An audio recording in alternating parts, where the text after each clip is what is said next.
അസ്സലാമു അലൈക്കും. ദേ ഷാനു, ദേ പൂമുഖവാതിൽക്കലിൽ സ്നേഹം വിടർത്തുന്ന നിന്റെ പുന്നാര ഭാര്യ നിന്നെ വെയിറ്റ് ചെയ്യുന്നുണ്ട്. ഗേറ്റ് കടന്ന് കാർ വരുന്നത് നോക്കി ജിനു ഉമ്മറത്ത് തന്നെ നിൽപ്പുണ്ട്. അതാണ് സിദ്ധു അവനെ കളിയാക്കി പറഞ്ഞത്. എടാ, ഇതുപോലെ കാത്തിരിക്കാൻ ഒരാൾ ഉണ്ടാകുന്നതാണ് മോനെ ജീവിതത്തിലെ ഏറ്റവും വലിയ സന്തോഷം. അത് നീ അനുഭവിച്ച് തന്നെ അറിയണം. ഓ ആയിക്കോട്ടെ, എന്നാൽ നാളെ കാണാം. ഞാൻ വിളിച്ചിട്ട് ഷാനുക്ക് എന്താ ഫോൺ എടുക്കാഞ്ഞത്? ഇവിടെ എത്താറായില്ലേ, അതുകൊണ്ടാണ് എൻ്റെ പൊന്നെ. ഇവിടെ ആരുമില്ലേ? ഉമ്മ ഇവിടെ? ഹാളിലേക്ക് കയറിയപ്പോൾ ആകെ ഒരു സൈലൻറ്റ്. ഉമ്മയും ഷാഹിയും ഹോസ്പിറ്റലിൽ പോയി. അവന് നല്ല പനിയും പിന്നെ ശരീരമാകെ വേദനയുണ്ടെന്ന് പറഞ്ഞു. ഒത്തിരി സമയമായി പോയിട്ട്? ഇല്ല, കുറച്ച് സമയമായിട്ടേ ഉള്ളൂ. ഞാൻ പോയിന്ന് ഫ്രഷ് ആയിട്ട് വരാം. പിന്നെ ഓഫീസിലുണ്ടായ വിശേഷങ്ങളൊക്കെ പറഞ്ഞ് കാപ്പി കുടിച്ച് രണ്ടാളും ടി വിയും കണ്ടിരുന്നു. അന്ന് രാത്രിയായിട്ടുണ്ട് ഉമ്മയും ഷായും ഹോസ്പിറ്റലിൽ നിന്ന് പോയി വരുമ്പോൾ. ഡാ ഷാനു, അവൻ്റെ ശരീരം മൊത്തം നീരാണെന്നാണ് ഡോക്ടർ പറഞ്ഞത്. ഷാനു ഒന്നും ചോദിക്കാതെ തന്നെ ഉമ്മ അവൻക്കരികിലിരുന്നു കൊണ്ട് ഡോക്ടർ പറഞ്ഞ കാര്യങ്ങൾ ഓരോന്നായി പറയാൻ തുടങ്ങി. ഈ പറഞ്ഞത് ശരിയാട്ടോ, അവനെ ആരോ പെരുമാറിയതാണ്. അതെന്താ, ഡോക്ടർ അങ്ങനെ പറഞ്ഞു. അവൻ സമ്മതിക്കുകയും ചെയ്തു. അവൻ പറഞ്ഞത് രാത്രി ഷോപ്പിൽ നിന്ന് വരുമ്പോൾ ആൾ മാറി ആരോ അവനെ അടിച്ചതെന്നാണ്. ആൾ മാറിയതൊന്നല്ല, ആളെ അറിഞ്ഞിട്ട് തന്നെയാണ് കൊടുത്തത്. ഷാനു പല്ല് കടിച്ചുകൊണ്ട് മനസ്സിൽ പറഞ്ഞു. അല്ല, എന്നിട്ട് ഡോക്ടർ എന്താ പറഞ്ഞത്? മരുന്നും ഗുളികയും തന്നിട്ടുണ്ട്. പിന്നെ ഒരു 2 ദിവസം കൂടി റെസ്റ്റ് എടുക്കാൻ പറഞ്ഞു. 2 ദിവസങ്ങൾക്ക് ശേഷം ജിനു രാത്രിയിൽ കിച്ചണിലെ ജോലിയെല്ലാം ഒതുക്കി വെച്ച് റൂമിലേക്ക് പോകാൻ നിൽക്കുമ്പോഴാണ് പിന്നിൽ നിന്നും പതിഞ്ഞ സ്വരത്തിൽ അവളെ പേര് ചൊല്ലി വിളിച്ചത്. തിരിഞ്ഞു നോക്കുമ്പോൾ അവൾക്ക് തൊട്ടു പിറകിൽ ഷാഹി. അവൻ്റെ നിൽപ്പും നോട്ടവുമൊക്കെ കണ്ടപ്പോൾ അവൾക്ക് വല്ലാത്തൊരു അത്ഭുതം തോന്നി. അവളുടെ നീൽ കാണുമ്പോഴേക്കും കാമക്കണ്ണുകളുടെ മാത്രം നോക്കിയവൻ ഇന്നിപ്പോൾ അവളുടെ മുഖത്തേക്ക് പോലും മര്യാദക്ക് നോക്കുന്നില്ല. അല്ല, ഇന്നിതവന് എന്ത് പറ്റി? ഇവൻ നന്നായോ? ജിനു മാപ്പ് എല്ലാത്തിനും. നിറ കണ്ണുകളുടെയായിരുന്നു അവൾക്ക് മുൻപിൽ അവൻ കൈകൂപ്പി നിന്നത്. മാപ്പ് പറഞ്ഞാൽ മായ്ച്ചു കളയാൻ പറ്റുന്നതല്ല നിനക്ക് ഞാൻ തന്ന വേദന. സ്ഥാനം മറന്ന് നിന്നെ ഞാൻ ഒരുപാട് ദ്രോഹിച്ചു ജിനു. എല്ലാം തെറ്റായിരുന്നു എന്ന് ചിന്തിക്കാൻ ഒരുപാട് വൈകി. ഞാൻ നിന്നിൽ ഏൽപ്പിച്ച മുറിവുകളൊന്നും അത്ര പെട്ടെന്ന് ഉണങ്ങുന്നതല്ലെന്ന് എനിക്കറിയാം. പക്ഷേ ഇപ്പോൾ നിനക്ക് മുമ്പിൽ മാപ്പ് പറയാനേ എനിക്ക് നിവർത്തിയുള്ളൂ എന്ന് പറഞ്ഞവൻ ഒഴുകിയിറങ്ങുന്ന കണ്ണുതുള്ളികളുടെ അവളുടെ കാലിലേക്ക് വീണു. നിന്നെ വേദനിപ്പിച്ചതെല്ലാം 1000 വട്ടം മാപ്പ്.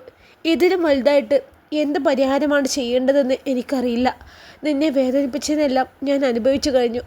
ആയുസ് തിരിച്ചു കിട്ടിയത് നിന്റെ നല്ല മനസ്സുകൊണ്ടാണ്. ഇനി ഒരിക്കലും എൻ്റെ ഭാഗത്തു നിന്നും ഒരു അനാവശ്യ നോട്ടം പോലും നിന്റെ മേൽ പതിയില്ല. അവനിലെ മാറ്റം കണ്ട് ഒരു നിമിഷം ജിനു നെട്ടിപ്പോയി. ഇനി ഇതും അവൻ്റെ മറ്റൊരു അഭിനയത്തിൻ്റെ തുടക്കമാണോ?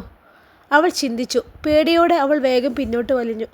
അപ്പോഴും അവൻ തറയിൽ മുട്ടുകൊടുത്ത് നിന്ന് കരഞ്ഞുകൊണ്ട് അവളോട് മാപ്പ് ചോദിക്കുകയാണ്. റൂമിലേക്ക് വരാൻ വൈകിയ ജിനുവിനെ തിരക്കി താഴേക്കിറങ്ങുമ്പോഴാണ് ഷാനു ആ കാഴ്ച കാണുന്നത്. താഴേക്കിറങ്ങാതെ അവൻ അങ്ങനെ തന്നെ നിന്നു. മാപ്പ് തരില്ലേ ജിനു എനിക്ക്? അതുവരെ നെട്ടലോടെ നിന്നവൾ അവനെ നോക്കിയൊന്ന് പുച്ഛിച്ചു. നീ മാപ്പ് ചോദിക്കുമ്പോഴേക്കും മാപ്പ് തരാൻ മാത്രമുള്ള തെറ്റാണോ നീ എന്നോട് ചെയ്തത്? ഇവിടെ ഞാൻ കയറി വന്നത് മുതൽ നീ എൻ്റെ പിന്നാലെ നടന്ന് ശല്യം ചെയ്യല്ലേ? എന്തൊക്കെ ദ്രോഹങ്ങൾ നീ എന്നോട് ചെയ്തു? എല്ലാം എൻ്റെ ഷാനുക്ക തളർന്നു കിടക്കുകയാണെന്നുള്ള ധൈര്യത്തിലായിരുന്നില്ലേ?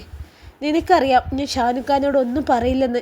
കാരണം ആ വേദനയും കൂടി താങ്ങാൻ ആ പാവത്തിന് കഴിയില്ല. അതുകൊണ്ടാണ് ഒന്നും പറയാതെ ഞാൻ എല്ലാം ഉള്ളിലൊതുക്കി നടന്നത്. എൻ്റെ ഷാനുക്ക എണീറ്റ് നടന്നപ്പോൾ എല്ലാം ഞാൻ പറയണമെന്ന് കരുതിയതാ. പക്ഷേ ഞാൻ എല്ലാം പറഞ്ഞിരുന്നെങ്കിൽ എനിക്ക് മുമ്പിൽ ഇങ്ങനെ നിൽക്കാൻ നീ ഉണ്ടാവുമായിരുന്നില്ല. കാരണം ആ നിമിഷം ആ കൈകൊണ്ട് നീ തീരും, അതെനിക്കുറപ്പാ. നീ മരിച്ചാലും ജീവിച്ചാലും എനിക്ക് കണക്കാ. നീ മരിക്കുമെന്നുള്ള പേടി കൊണ്ടല്ല ഞാൻ ഒന്നും പറയാതിരുന്നത്. നിന്നെ കൊന്ന് എൻ്റെ ഷാനുക്ക ജയിലിൽ പോയാൽ ഞങ്ങൾ സ്വപ്നം കണ്ട ജീവിതം നീ കാരണം കുഴിച്ചു മുടേണ്ടി വരും. നിന്നെപ്പോലൊരു വൃത്തികെട്ടവനെ കൊന്നിട്ട് എന്തിന് ഞങ്ങളുടെ ജീവിതം ഇല്ലാതാക്കണം? അതോർത്ത് മാത്രമാണ് ഞാനൊന്നും പറയാതിരുന്നത്. അല്ലാതെ നിന്നെ പേടിച്ചിട്ടോ നീ മരിക്കുന്നത് ഓർത്തിട്ടോ അല്ല. പറ്റിപ്പോയി. നിന്നോട് അങ്ങനെയൊന്നും ഞാൻ ചെയ്യാൻ പാടില്ലായിരുന്നു. എല്ലാം തെറ്റാണ്, പൊറുക്കാൻ പറ്റാത്ത തെറ്റ്. തെറ്റ് പോലും അറിഞ്ഞുകൊണ്ട് ചെയ്യുന്നത് എങ്ങനെയാണ് തെറ്റാവുന്നത്? ഒരിക്കൽ നീ തെറ്റ് ചെയ്തു, ആ തെറ്റ് നീ എത്ര തവണ ആവർത്തിച്ചു? നീ എന്നെ ശല്യം ചെയ്യാൻ വരുമ്പോൾ ഞാൻ നിനക്ക് മുൻപിൽ കെഞ്ചി പറയാറില്ലേ എന്നെ ഒന്നും ചെയ്യരുത്, എന്നെ വെറുതെ വിട്ടേക്കെന്ന്? പക്ഷേ നീ എൻ്റെ വാക്കിനെ പുച്ഛിച്ചുകൊണ്ട് വീണ്ടും നീ എന്നെ ദ്രോഹിച്ചു. എന്നിട്ടും വന്നിരിക്കുന്നു മാപ്പ് ചോദിച്ച്. നീ എത്ര തവണ എൻ്റെ കാലിൽ വീണ് മാപ്പ് പറഞ്ഞാലും നിനക്ക് മാപ്പ് തരാൻ എനിക്ക് പറ്റില്ല. അത്രമാത്രം നീ എന്നെ വേദനിപ്പിച്ചിട്ടുണ്ട്. തെറ്റ് ചെയ്യാത്ത മനുഷ്യരില്ല. എന്നാൽ തെറ്റ് ചെയ്തവൻ കുറ്റബോധത്താൽ മറുവശത്ത് നിൽക്കുന്ന ആളോട് മാപ്പ് ചോദിക്കുമ്പോൾ മുൻപിൽ നിൽക്കുന്ന ആൾ അയാൾക്ക് മാപ്പ് കൊടുക്കണ്ടേ? ഞാൻ പറഞ്ഞല്ലോ, ഇനി എന്നിൽ നിന്നും അങ്ങനെയൊന്നും ഉണ്ടാവില്ലെന്ന്. എൻ്റെ ഉമ്മയാണ് സത്യം, എൻ്റെ മരിച്ചുപോയ വാപ്പയാണ് സത്യം. ഇതിൽ കൂടുതൽ നിനക്ക് മുൻപിൽ എൻ്റെ സത്യസന്ധത തുറന്നു കാട്ടാൻ എനിക്ക് കഴിയില്ല ജിനു. നീ എനിക്ക് മാപ്പ് തന്നാലേ എനിക്ക് സമാധാനത്തോടെ പുതിയൊരു ലൈഫിലേക്ക് കടക്കാൻ പറ്റൂ. ഇല്ലെങ്കിൽ ഈ ജന്മം മുഴുവൻ ഞാൻ ചെയ്തു കൂട്ടിയ തെറ്റോർത്ത് എനിക്ക് കിട്ടിയ ലൈഫിൽ പൂർണ്ണ തൃപ്തനല്ലാതെ മറ്റാർക്കു വേണ്ടി ഞാൻ ജീവിച്ചു തീർക്കേണ്ടി വരും. അതുകൊണ്ട് ജിനു, പ്ലീസ് എനിക്ക് നീ മാപ്പ് തരണം. അതൊക്കെ ഈ ചെയ്തു കൂട്ടുമ്പോൾ ആലോചിക്കണമായിരുന്നു. ഇപ്പോൾ കരഞ്ഞിട്ടോ എൻ്റെ കാല് പിടിച്ചിട്ടോ ഒരു കാര്യമില്ല. എനിക്ക് നിന്നോട് ക്ഷമിക്കാൻ പറ്റൂല. അത്രയും പറഞ്ഞുകൊണ്ട് അവൾ സ്റ്റെപ്പ് കയറി റൂമിലേക്ക് നടന്നു. അവൾ വരുന്നെന്ന് കണ്ടതും ഷാനു വേഗം റൂമിലേക്ക് കയറി ഉറങ്ങിയ പോലെ കിടന്നു. റൂമിലേക്ക് കയറിയ ജിനു ആദ്യം നോക്കിയത് ഷാനു ഉറങ്ങിയോ എന്നാണ്. ഭാഗ്യം, ഷാഹി എന്നോട് സംസാരിക്കുന്നതൊന്നും ഷാനുക്ക കേട്ടിട്ടില്ല. ഷെൽഫിൽ നിന്ന് മേൽ കഴുകി മാറാനുള്ള ഡ്രസ്സും എടുത്തവൾ ബാത്റൂമിലേക്ക് കയറി. അവൾ പോയതും ഷാനു കണ്ണു തുറന്ന് അവൾ പോയ വഴിയെന്ന് നോക്കി. പിന്നെ വീണ്ടും അതുപോലെ തന്നെ കിടന്നു. ഷാനുക്ക, മുടിയൊന്ന് ഒതുക്കി കെട്ടി അവനരികിലേക്ക് കയറി കിടന്നുകൊണ്ടവൾ വിളിച്ചു. ഉറങ്ങിയോ? ഇനിയും അവൾക്ക് മുമ്പിൽ അഭിനയിക്കാൻ കഴിയാതെ അവൾ കണ്ണു തുറന്ന് അവളെ എന്ന് നോക്കി. നീ എന്താ വരാൻ വൈകിയത് ജിനു? അതോ, അടുക്കളയിൽ കുറച്ച് ജോലി ഉണ്ടായിരുന്നു. ഷാനുക്കാക്ക് ഉറക്കം വരുന്നുണ്ടെങ്കിൽ ഉറങ്ങിക്കോ. അവൻ്റെ മുടിയിൽ വാത്സല്യത്തോടെ തലോടിക്കൊണ്ടവൾ പറഞ്ഞു. ഷാനുക്ക, ഞാനൊരു സംശയം ചോദിച്ചാൽ ഷാനുക്ക എനിക്കൊരു ക്ലിയർ ആയിട്ടൊരു ആൻസർ പറഞ്ഞു തരുമോ? ഇപ്പോഴോ? എന്നാ ചോദിക്ക്. ഷാനുക്ക, ഒരാൾ മറ്റൊരാളോട് തെറ്റ് ചെയ്യുന്നത് തെറ്റാണെന്ന് അറിഞ്ഞിട്ടും വീണ്ടും വീണ്ടും അയാൾ തെറ്റ് ചെയ്തു. അങ്ങനെ അയാൾക്കൊരിക്കലൊരു തിരിച്ചടി കിട്ടി. അന്നു മുതൽ അയാൾ നന്നാവാൻ ശ്രമിക്കുകയാണ്. അങ്ങനെ തെറ്റ് ചെയ്തവൻ്റെ മുൻപിൽ പോയി കാല് പിടിച്ച് മാപ്പ് ചോദിച്ചു. ഇനി ഒരിക്കലും തെറ്റ് ചെയ്യില്ലെന്ന്, ചെയ്ത തെറ്റോർത്ത് കുറ്റബോധം ഉണ്ടെന്നൊക്കെ കരഞ്ഞു പറഞ്ഞു. അയാളെ മാതാപിതാക്കളെ പിടിച്ച് സത്യം ചെയ്തു. ഈ ആളോട് മറുവശത്ത് നിൽക്കുന്ന ആൾ ക്ഷമിക്കണോ വേണ്ടയോ? ഷാനുക്ക പറ. അവൻ അല്പസമയമെന്ന് ആലോചിച്ചു എന്നിട്ട് പറഞ്ഞു. അത് മറുവശത്ത് നിൽക്കുന്ന ആളുടെ മനസ്സിൻ്റെ വലിപ്പം പോലെ ഇരിക്കും. ഷാനുക്ക ആണെങ്കിൽ എന്ത് ചെയ്യും ഷാനുക്ക? അവന് നന്നാവാൻ ഒരവസരം കൂടെ കൊടുക്കും. എന്നിട്ടും അവൻ നന്നായില്ലെങ്കിൽ പിന്നെ അവനെ എണീറ്റ് നടക്കാൻ കഴിയാത്ത വിധം അവൻ്റെ കൈയും കാലും തല്ലിയൊടിച്ച് തളർത്തി കിടത്തും. പിന്നെയുള്ള കാലം അവനെ ഇഴഞ്ഞു ജീവിക്കട്ടെ. അതിൽ കുറഞ്ഞൊരു ശിക്ഷ അവനെ അറിയിക്കുന്നില്ല. അപ്പോൾ ഷാനുക്ക, ഒരു തവണത്തേക്ക് മാപ്പ് കൊടുക്കാല്ലേ? ആർക്ക്? പെട്ടെന്നാണ് അവൾ പറഞ്ഞത് അബദ്ധമായെന്ന് മനസ്സിലായത്. ആർക്ക് ജിനു? അവൻ തലയുയർത്തിക്കൊണ്ട് അവളെ നോക്കിക്കൊണ്ട് ചോദിച്ചു. ആർക്കില്ല, അങ്ങനെ കൊടുക്കാമോ എന്നാണ് ഞാൻ ഉദ്ദേശിച്ചത്. നിന്റെ സംസാരം കേട്ടാൽ തോന്നല്ലോ ജിനു, നിന്നോട് ആരോ എന്തോ വലിയ തെറ്റ് ചെയ്തിട്ടുണ്ടെന്ന്. എന്നോട് ആര് തെറ്റ് ചെയ്യാനാ? ഞാൻ വെറുതെ അറിഞ്ഞിരിക്കാൻ വേണ്ടി ചോദിച്ചതല്ലേ. എന്നാലും എന്നോടൊന്ന് തുറന്ന് പറയരുതട്ടോ. അവൾക്ക് അവനോടെല്ലാം തുറന്നു പറയണമെന്നുണ്ട്. പക്ഷേ അവൻ അറിഞ്ഞു കഴിയുമ്പോൾ അവനെ ഷാനു എന്തെങ്കിലും ചെയ്യുമോ എന്നുള്ള പേടിയാണ്. പെണ്ണിന് അതാണ് എല്ലാം ഉള്ളിലൊതുക്കി നടക്കുന്നത്. എന്നാൽ കുഴപ്പമില്ല, ഇനി സംശയമൊന്നുമില്ലല്ലോ. ഞാൻ ഉറങ്ങട്ടെ. സംശയമെല്ലാം ക്ലിയറായി. ഇനി ഷാനുക്ക് ഉറങ്ങിക്കോ. ചോദിക്കാൻ മറന്നു, ആര് നിന്നെ വിളിച്ചിരുന്നോ? വിളിച്ചു. അവന് ഇവിടേക്ക് വരാൻ കഴിയാഞ്ഞിട്ട് ആകെ ഒരു വീർപ്പുമുട്ടൽ പോലെ. എന്നോട് പറയുക, സാറിനോട് ചോദിക്കോ ഞാൻ കാർ എവിടെ കൊണ്ടിട്ടെ എന്ന്. അങ്ങനെയെങ്കിലും എനിക്ക് അങ്ങോട്ട് വരാലോ എന്ന്. സമയമാവട്ടെ, ഞാൻ പറയാം. ഇപ്പോൾ കിടക്കാൻ നോക്ക്. ഒരു കാര്യം കൂടെ. എന്തേ? നിനക്ക് വീട്ടിൽ പോകണോ? എന്തേ ഇപ്പോൾ അങ്ങനെ ഒരു ചോദ്യം? ഞാൻ വീട്ടിൽ പോകുന്ന കാര്യമൊന്നും ഷാനുക്കാലോട് പറഞ്ഞിട്ടില്ലല്ലോ. കുറച്ച് കഴിഞ്ഞാൽ പിന്നെ എനിക്ക് പോകാൻ കഴിയൂല കേട്ടോ. കല്യാണത്തിനൊക്കെ അതുകൊണ്ട് പോകണമെങ്കിലേ രാവിലെ റെഡി ആയിക്കോ. ഞാൻ ഓഫീസിൽ പോകുമ്പോൾ നിന്നെ വീട്ടിൽ വിടാം. വേണ്ട, എനിക്കിപ്പോൾ പോവണ്ട. ബെസ്റ്റ്. നല്ല ആളാ. ചിലർ വീട്ടിൽ പോകാൻ കെട്ടിയവന്മാരോട് അവസരം ചോദിച്ച് പിന്നാലെ നടക്കുമ്പോൾ ഇവിടെ ഒരാൾ പോവാൻ പറഞ്ഞിട്ട് വേണ്ടെന്ന് പറയുന്നു. ഞാൻ കല്യാണം കഴിഞ്ഞിട്ട് പോയിക്കോളാം. ഞാൻ നിർബന്ധിക്കുന്നില്ല, എല്ലാം എൻ്റെ ഇഷ്ടം. പിറ്റേന്ന് രാവിലെ എണീറ്റ് ഷാനു താഴേക്ക് ചെല്ലുമ്പോൾ ഷാഹി ആളിരിപ്പുണ്ട്. അവൻ ഷാനുവിനെ നോക്കിയൊന്ന് ചിരിച്ചു. തിരികെ ഷാനുവും ചിരിച്ചു. മോനെ, പെയിൻ്റ് അടിക്കാൻ ആൾ വരാമെന്ന് പറഞ്ഞിട്ട് ഇതുവരെ അവർ വന്നില്ലല്ലോ. ഇനി കല്യാണത്തിന് ദിവസമൊന്നുമില്ല. ഈ ഒന്നുകൂടെ അവരൊന്ന് വിളിച്ചോക്ക്. വിളിക്കണ്ട, അവർ വരും. അവർ വന്നാൽ 2 ദിവസം കൊണ്ട് പണി തീർക്കും. ഉമ്മ ഇവനോട് പറഞ്ഞിട്ട് ബാക്കി കാര്യങ്ങളൊക്കെ റെഡിയാക്കാൻ നോക്ക്. നീ മഹ്റ ഏൽപ്പിച്ചോ? ഇല്ല, ഇനി എന്നാ? ഇതൊക്കെ കുറച്ച് നേരത്തെ നോക്കണ്ടേ? അപ്പോഴേക്കും മോന് വയ്യാതായില്ല മോനെ. നാളെ തന്നെ പോയി മഹ്റ ഏൽപ്പിച്ചേക്ക്, ഒരുപാട് വൈകണ്ട. അതുപോലെ ബാക്കി കാര്യങ്ങൾ സ്പീഡാക്കിയേക്ക്. കല്യാണത്തിൻ്റെ തലേ ദിവസം മേപ്പോട്ട് നോക്കി നിന്നിട്ട് ഒരു കാര്യമില്ല. ഞാൻ എൻ്റെ കല്യാണത്തിന് 2 ആഴ്ച മുമ്പേ എല്ലാം സെറ്റാക്കിയിരുന്നു. കല്യാണത്തിന് വേണ്ട പലചരക്ക് സാധനങ്ങളെല്ലാം അവൻ്റെ എളാപ്പ ഏറ്റിട്ടുണ്ട്. പൈസ കല്യാണം കഴിഞ്ഞിട്ട് കൊടുക്കണം. ഓ, സംസാരം കേട്ടപ്പോൾ ഞാൻ കരുതി അയാൾ വകയാണെന്ന്. ഉമ്മ കേൾക്കാതെയായിരുന്നു ഷാനു പറഞ്ഞത്. പക്ഷെ ഷാഹി കേട്ടിരുന്നു. അങ്ങനെ 2 ദിവസങ്ങൾക്ക് ശേഷം, അന്നൊരു ഞായറാഴ്ചയായിരുന്നു. അന്നല്പം വൈകിയാണ് എണീറ്റത്. ഷാനുക്ക, എഴുന്നേൽക്കുന്നില്ലേ? വയ്യടി, നല്ല ക്ഷീണം. എങ്ങനെ ക്ഷീണമില്ലാതിരിക്കും? എന്നെക്കൊണ്ടൊന്നും പറയിപ്പിക്കണ്ട. ഞാൻ പോയി കുളിച്ചു വരാം. നീ എപ്പോഴേക്കും ബ്രേക്ക്ഫാസ്റ്റ് എടുത്ത് വെക്ക്. എനിക്കൊരിടം വരെ പോവാനുണ്ട്, പെട്ടെന്ന് പോകണം. ഷാനുക്ക എവിടെ പോവാ? ഞാൻ മാത്രമല്ല, നീയുണ്ട്. എൻ്റെ വീട്ടിലേക്കാണോ? അത് പോകുമ്പോൾ അറിയാം. റെഡിയാകുമ്പോഴും അവളുടെ ചോദ്യം അത് തന്നെയായിരുന്നു. ഷാനുഖാൻ്റെ ഫോൺ റിങ് ചെയ്യുന്നു. അത് സിദ്ധു ആണ്. അവന് താഴെ വന്നിട്ടുണ്ടാവും. നമ്മൾ സിദ്ധു സാറിൻ്റെ കൂടെയാണോ നമ്മൾ പോകുന്നത്? അല്ലാതെ എനിക്ക് ഡ്രൈവ് ചെയ്യാൻ പറ്റില്ലല്ലോ. സിദ്ധു, ഒരു 5 മിനിറ്റ്.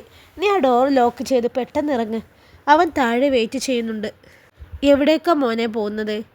ഞങ്ങൾക്ക് ഒരിടം വരെ പോവാണ്ട്. ഇപ്പം സംസാരിച്ച് നിൽക്കാൻ സമയമില്ല. സിദ്ധു വെയിറ്റ് ചെയ്യുന്നുണ്ട്. ജീനു ഉണ്ടോ കൂടെ? ആ ഉണ്ട്, അവളുണ്ട്. അങ്ങനെ അവർ കാറിലേക്ക് കയറി. യാത്ര ആസ്വദിക്കുമ്പോഴും ഇടയ്ക്കിടയ്ക്ക് സിദ്ധു കേൾക്കാതെ അവൾ ചോദിക്കുന്നുണ്ട്, ഷാനുക്ക, നമ്മൾ എവിടേക്കാണ് പോകുന്നതെന്ന്. സ്ഥലം എത്തുമ്പോൾ അറിയാമെന്ന് മാത്രം പറഞ്ഞ് അവളെ ചോദ്യത്തെ അവൻ അവിടെ പിടിച്ചു നിർത്തി. അങ്ങനെ 1 മണിക്കൂർ യാത്രയ്ക്ക് ശേഷം അവർ ലക്ഷ്യസ്ഥാനത്തെത്തി. ഇറങ്ങ ജിനു. പെണ്ണ് ചുറ്റും നോക്കി കാറിൽ തന്നെ ഇരിക്കുകയാണ്. ഇത് ആരുടെ വീടാണ് ഷാനുക്ക? നീ വാ, പറയാം. ബെല്ലടിച്ച ഉടനെ അവർക്ക് മുമ്പിൽ ഡോർ തുറക്കപ്പെട്ടു. ഒരു നിമിഷം ആലോചിക്കേണ്ടി വന്നു ഡോർ തുറന്ന ആൾക്ക് അവനെ മനസ്സിലാവാൻ. എൻ്റെ ഭഗവാനെ, ഇതാരാ വന്നേക്കുന്നത്? പെട്ടെന്ന് അമ്മയ്ക്ക് മോനെ മനസ്സിലായില്ല കേട്ടോ. ഇതാണ് കുറച്ച് സമയം അങ്ങനെ നിന്നു പോയത്. അമ്മ അവനെ ചേർത്ത് പിടിച്ചുകൊണ്ട് പറഞ്ഞു, ഞാനിവിടെ 1-2 തവണ വന്നതുകൊണ്ട് അമ്മയ്ക്ക് എന്നെ പരിചയമുണ്ട്. സിദ്ധുവിനെ അറിയില്ല. അവൻ സിദ്ധുവിനെ പരിചയപ്പെടുത്തി. മക്കളിരിക്ക്, അമ്മ കുടിക്കാൻ എന്തെങ്കിലും എടുക്കാം. അപ്പോഴും അവർ എവിടെയാണെന്ന് എത്തിയതെന്ന് അറിയാതെ കൺഫ്യൂഷനിലായിരുന്നു ജിനു. ഇത് എവിടെ ഷാനുക്ക? ഒന്ന് പറ. വെയിറ്റ് ചെയ്യേ. എവിടെയമ്മ നമ്മുടെ കഥാനായകൻ? അച്ചമ്മയ്ക്ക് ഗുളിക വാങ്ങാൻ വേണ്ടി പുറത്തേക്ക് പോയതാ. ഇപ്പോൾ വരും.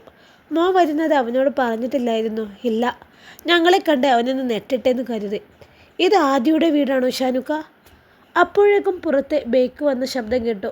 ആരാന്നറിയാൻ ജിനു പോയി നോക്കുമ്പോൾ അവൾക്ക് അവളുടെ കണ്ണുകളെ വിശ്വസിക്കാനായില്ല. ആദി? അവൾ ഒരുപാട് സന്തോഷത്തോടെ നോക്കി. അല്ല, ഇതാരാ? ജിനുവോ? അവൻ തലയിൽ കൈവച്ചുകൊണ്ട് നെട്ടലോടെ പറഞ്ഞു. അവളെപ്പോലെ തന്നെ നെട്ടലിലായിരുന്നു ആദ്യം. ഇത് വല്ലാത്ത സർപ്രൈസായി പോയല്ലോ.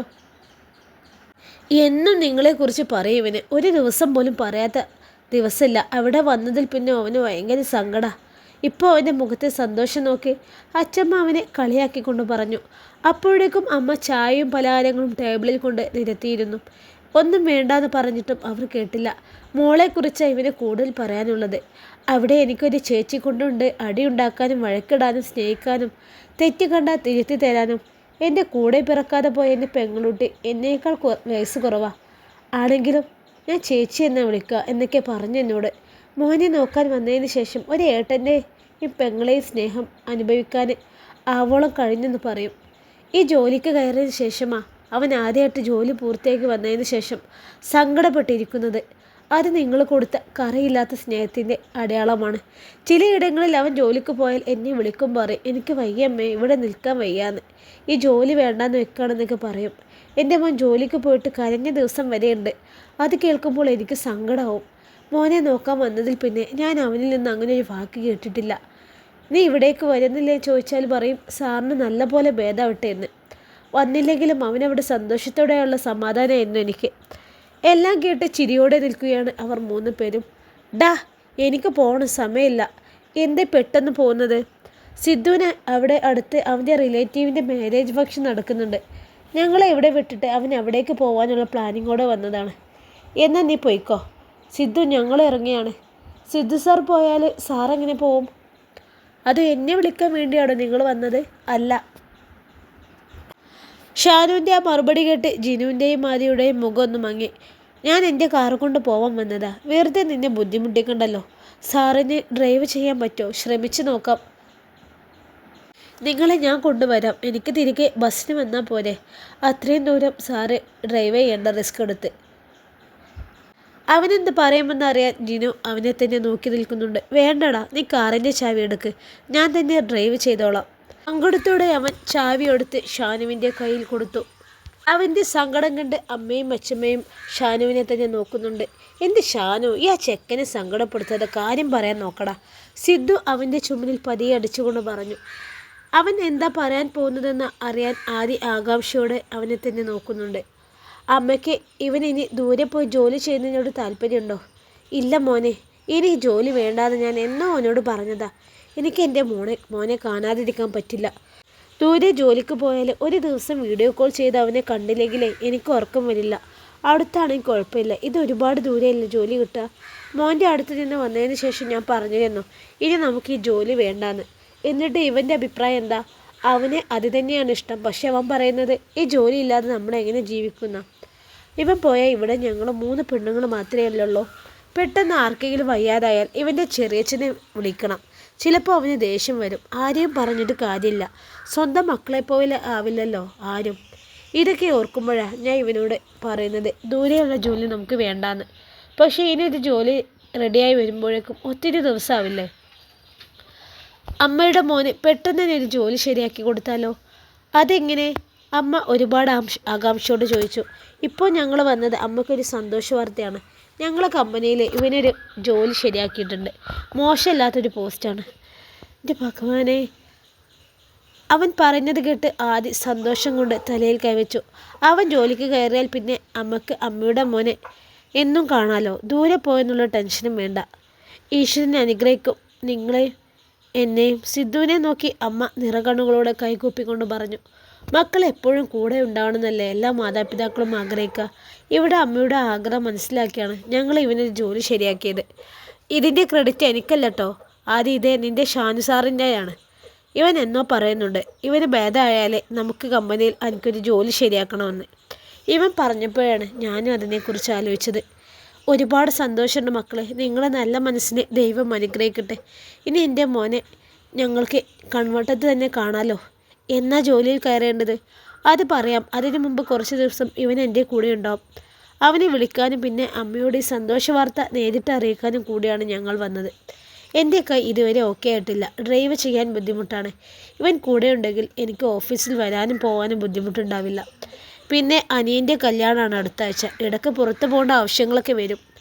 അപ്പോൾ ഇവന് കൂടെ ഇല്ലാതെ എനിക്കൊന്നും നടക്കില്ല. എൻ്റെ കൈ ഓക്കെ ആവുന്നത് വരെ ഇവൻ എൻ്റെ കൂടെ കാണും. അത് കഴിഞ്ഞാൽ അവന് എപ്പോൾ വേണമെങ്കിലും ജോലിയിൽ ജോയിൻ ചെയ്യാം. അതിനെന്താ? കൈ ശരിയാവുന്നത് വരെ അവൻ മോൻ്റെ കൂടെ നിൽക്കട്ടെ.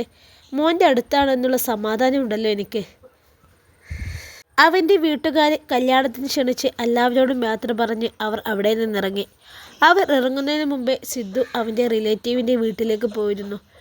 ഡ്രൈവ് ചെയ്യുമ്പോൾ ആദി വാതോരാതെ സംസാരിക്കുന്നുണ്ട്. അതിനെ ഏറ്റുപിടിച്ചുകൊണ്ട് ജിനുവും. കുറച്ച് ദിവസങ്ങളെ കാര്യങ്ങൾ സംസാരിക്കാനുണ്ടാവുമല്ലോ രണ്ടാക്കും. അല്ല, ഷാഹി ഓക്കെയാ സാർ? ഇല്ലടാ, അവൻ ഷോപ്പിലൊന്നും പോയി തുടങ്ങിയിട്ടില്ല. നാളെ പോകുമായിരിക്കും. അന്ന് ഞാൻ നിന്നെ പറഞ്ഞു വിട്ടപ്പോൾ ഒത്തിരി സങ്കടമായില്ലടാ. ആ സങ്കടത്തിന് സാർ എനിക്ക് വലിയൊരു സന്തോഷം തന്നില്ലേ? പിന്നെ എനിക്കറിയായിരുന്നു സാർ എന്നെ തിരിച്ച് വിളിക്കുമെന്ന്. അത് ഞാൻ ജിനുവിനോട് സൂചിപ്പിക്കുകയും ചെയ്തിരുന്നു. 2 ദിവസം നീ നിൻ്റെ വീട്ടിൽ അമ്മയുടെ കൂടെ നിൽക്കട്ടെ എന്ന് കരുതി. ഈ സന്തോഷ വാർത്ത അമ്മയുടെ മുൻപിൽ വെച്ച് വേണം നിന്നോട് പറയണമെന്നുള്ളൊരു ആഗ്രഹം ഉണ്ടായിരുന്നു. പിന്നെ നിൻ്റെ വീട്ടുകാരെ വിവാഹത്തിന് ക്ഷണിക്കുകയും വേണം. നിൻ്റെ ജിനുവിന് നിൻ്റെ നാട് വീടൊക്കെ കാണുകയും ചെയ്യാലോ. എല്ലാം മുൻപേ കണക്ക് കൂട്ടിയെടുത്ത പ്ലാനിങ്ങിലാണ് അന്ന് ഞാൻ നിന്നെ പറഞ്ഞു വിട്ടത്. ഒന്നും മുൻകൂട്ടി കാണാതെ ഞാനൊന്നും ചെയ്യില്ലെന്ന് നിനക്കറിയില്ലേ? ഇപ്പോൾ നീ ഹാപ്പി ആയില്ലേ? ഞാൻ ജീവിതത്തിൽ ഇത്രയും സന്തോഷിച്ച ദിവസമില്ല. അത്രയ്ക്ക് സന്തോഷമുണ്ട്. എനിക്കത് മതി. നീ എന്നും സന്തോഷത്തോടെ ഇരിക്കണം. എന്തെങ്കിലും കഴിക്കണോ? അതെ, വീട്ടിലേക്കല്ലേ പോകുന്നത്? ആ, ജിനുവിൻ്റെ വീട്ടിലേക്ക്. എങ്കിൽ പിന്നെ അവിടെ പോയി കഴിക്കാം. അവളോട് ഒരു ചിരിയോടെ അവളെ നോക്കി ചിരിച്ചു. ജസ്റ്റ് ഒന്ന് അവിടെ കയറി വരാം. ഇല്ലെങ്കിലേ നിൻ്റെ ജിനുവിന് മുഖം വീർപ്പിക്കാൻ വേറെ കാരണമൊന്നും വരില്ല. അവിടെ ഒന്ന് പാളി നോക്കിക്കൊണ്ടായിരുന്നു ഷാനു പറഞ്ഞത്. ഇൻഷാ അല്ലാ, ഈ കഥയുടെ ബാക്കി ഭാഗമായി നാളെ കാണാം. അസ്സലാമു അലൈക്കും.